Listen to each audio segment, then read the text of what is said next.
بسم الله الرحمن الرحيم.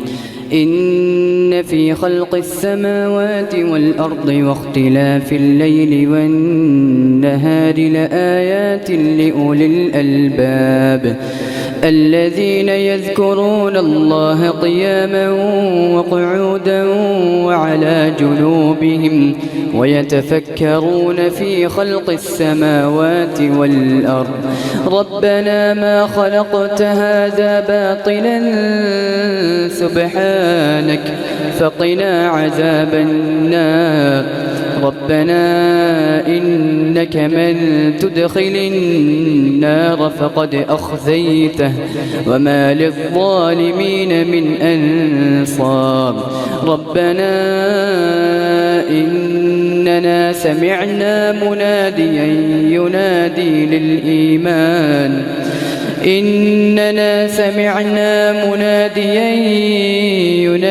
للإيمان أن آمنوا بربكم فآمنا ربنا فاغفر لنا ذنوبنا وكفر عنا سيئاتنا وتوفنا مع الأبرار ربنا وآتنا ما وعدتنا على رسلك ولا تخزنا يوم القيامة إنك لا تخلف الميعاد فاستجاب لهم ربهم أني لا أضيع عمل عامل منكم من ذكر أو أنثى بعضكم من بعض فالذين هاجروا وأخرجوا من ديارهم وأوذوا في سبيلي وقاتلوا وقتلوا لأكفرن عنهم سيئاتهم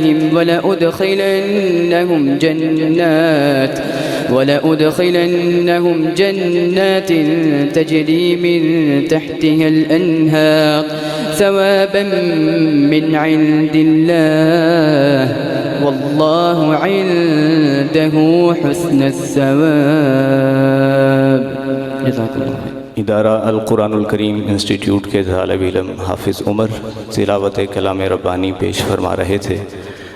हज़रात बड़ी ही दिलजमी और दिलचस्पी के साथ तशरीफ़ रखें कि ये बड़ी ही मुबारक मजलिस व महफ़िल है जिसमें अल्लाह के फ़रिश्तों की तरफ से रब ताला की जानिब से सकीनत और इत्मीनान की बरखा बरसती है और ये ऐसी मजलिस है जिसमें आपको अल्लाह वालों की सोहबत मिलेगी। और एक फ़िक्रा और शेर मशहूर है कि इंसान से बंदे के बारे में ना पूछा जाए, उसकी सोहबत के बारे में पूछा जाए।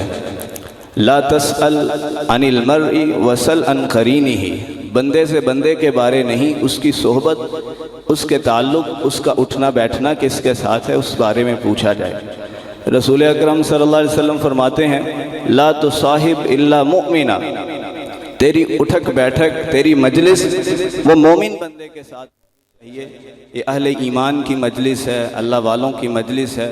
इंशाअल्लाह मुख्तसर होगा और आप अहबाब के वक्त को ज़ाय भी नहीं किया जाएगा।